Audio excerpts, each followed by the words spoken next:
No. No. He's sick. Stop being sick. No. Everyone's getting sick. It's the plague. It's the end of days. It's plague rain.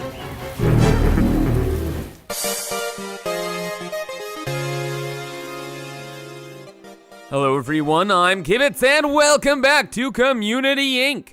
So, I've been having a ton of fun with this game off camera and learned a ton about it. So I decided we'd do a little let's play on the game. And judging from your guys' comments, you wanted to see a little more. So let's get started. Okay, so last time I played this, it was during the live stream. The game had just come out. And guys, this game is not an easy game. In fact, it is one of the hardest games I've ever played. So you really have to be careful with time. Oh my goodness, with time, you must be so careful. Pause it whenever you can. Do not let it pass, because things get worse and worse and worse. But how you start it off is you need a couple Lings here. First guy, always like to make him a lumberjack. Then the next guy, I like to make him a miner. And I send these guys on their merry way, off collecting all the resources they can. Where's a rock? Is there a rock somewhere? No. Oh, there's some stuff down here. So down here. Off they go. And we're gonna need a lot of Lings right off the bat. Gonna need another farmer. Gonna need a herbalist. And then probably just like 2 ordinary workers. These guys will kind of do all the odd jobs, collect all these guys' stuff, and build ourselves a couple workbenches. So 1 there, 2 there. I just like to keep them around our storage thing, because this is like our storage cart right now. So really need everything kind of centered around that. Let's continue to get more people. We have about 300 more bucks, so that's good. Let's pause the game. I'm gonna set up our farms really quick. A really big thing in this game is food and happiness. You want your people to be happy, or else they literally explode. So, food will actually make them happy. So let's set up a huge farm to get the food rocking and rolling. And also guys, I just wanna tell you kind of what our goals are in this first day. So I'll have it paused right now. What we need are a saw and a carving tool. These 2 things are used to upgrade some of the Lings. Like this is for the lumberjack, turns him into a craftsman. This is for the miner, turns him into a sculptor. And you need a sculptor and a craftsman to make other kind of workbenches, like the sculptor workbench, the herbalist workbench, and the cooker thing. All these other things, which lead into more and more different things you need to build. So we're gonna try and do that.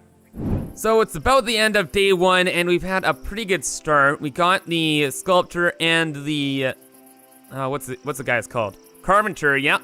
And we have a level 4 farmer, which we are going to turn into a cooker. You can start making some food. And food on the second day, pretty good, because food actually gives a really good happiness bonus. You can see at the bottom there, it's plus 20. And that will really help out, because then our Lings won't explode.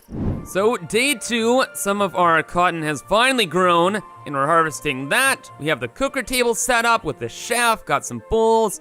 Everything is looking pretty good, not gonna lie, pretty good.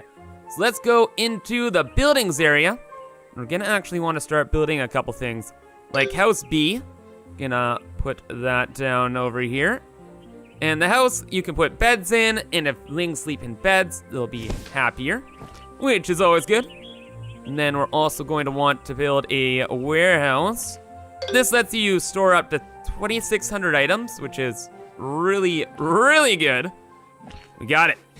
So that's really good. And finally, eventually we're going to want to have a trading post.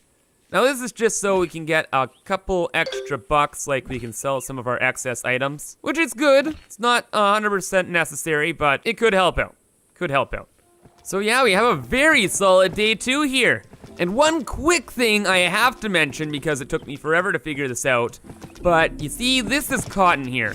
And cotton doesn't get harvested by farmers. It gets harvested by herbalists. Totally makes sense, I know, right? Right. So it's always good to kind of start out with 2 herbalists. And another quick side note, I always like to put the upgrade points you get for Lings into wisdom.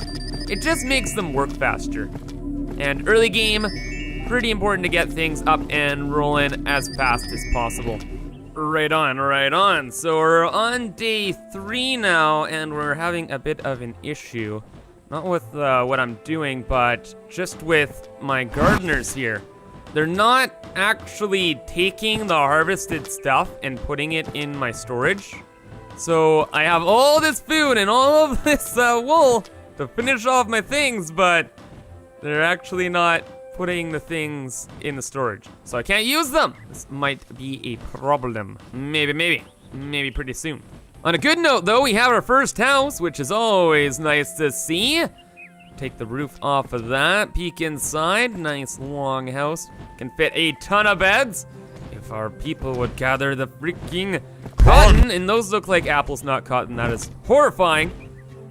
But yeah, not really gonna work out here. Can we make any kind of beds right now? No, we have 0 cotton. Yeah, seems like we have a bit of an issue just with collecting the stuff we're harvesting. Have wood all over the ground. Wood, rocks. That's not the best. It's not the best. And now we're under attack. What's attacking us? A wolf. Okay. Not the end of the world. We haven't actually set anyone to be a kind of like a fighter guy. So it looks like now is the time. Let's switch off one of our herbalists here. Do you want to be a fighter? Do you want to be a fighter? You're gonna be a fighter. So we'll set him to that. There we go. He'll run as fast as he can, grab a sword, and go fight for us. And we're good to go. So yeah, first attack usually happens around day 3. It's supposed to be random, but it's kind of scripted right now. It's a little lame, but what are you gonna do? We're gonna switch this person actually back to just a construction worker. I'm hoping that as a builder, they'll just go and grab the stuff here and take it back to our storage so we can actually start making things. Because right now, yeah, we might be screwed. We might be really screwed if they actually don't bring stuff back here. No. No. He's sick. Stop being sick. No. Everyone's getting sick. It's the plague. It's the end of days. It's plague rain. Oh, and look, we're under attack while we're fighting the plague. And our warrior was the first to die. And while everyone's on alert, we can't craft more things.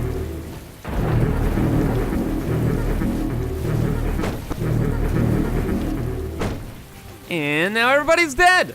Well, that kind of sucks. But it's okay, actually. It's okay, because I think that's how the game's supposed to go. The first village isn't gonna make it that long. We made it to day 6, which is all right. And if we press escape here, we completed one of our goals, which was Craft Master. And when you sell your village, I'll be able to sell it for $1,000 plus because I got one of these goals. And there's another one called Home Sweet Home, where you have to build 10 or more buildings, and that's another $1,000. Of course, pretty hard. We only got 2 here. However, it's a little glitched right now. And if we go ahead and just place down a bunch of random houses, like so, just even when they're unbuilt, in a couple seconds here, we should just get that achievement. And there we go. So we have the Home Sweet Home, we have the Craft Master, we go to sell our village, $2 grand. Confirm, easy. And with that, everyone died and we made $2,000. Pretty good day in Community Inc. And I hope you guys enjoyed. If you have any ideas what I should do next time, let me know in the comments. And until then, have an awesome day. Thanks for watching. Bye-bye.